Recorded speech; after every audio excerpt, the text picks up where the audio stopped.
One of the things that's coming through in the seminars and the conversations that we've been having this year is the way in which, particularly evangelicals maybe, tend to conceive of prayer very narrowly just as petitioning God. In other words, here's a shopping list of things that I would like to happen, please God, make them happen.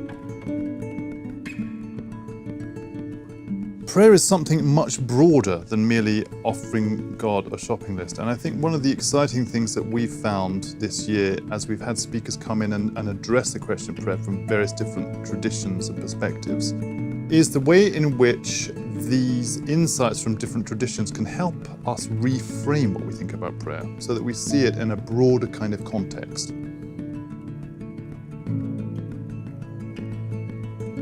In the past, because I've had this conception of prayer as merely petition, it's been something that's been sort of tedious and dull. I've just simply got to close my eyes and remember all the things that I ought to pray for and go through the list. And once I've ticked all the boxes, I'm done and I can move on.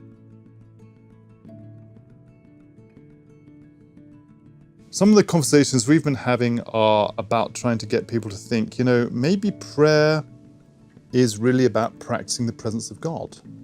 Maybe prayer is about reorienting my way of thinking and my life so that I'm thinking into the presence of God, thinking in a way that's cognizant of the way that God, as it were, flows through all things and informs my life and the decisions that I make and so on.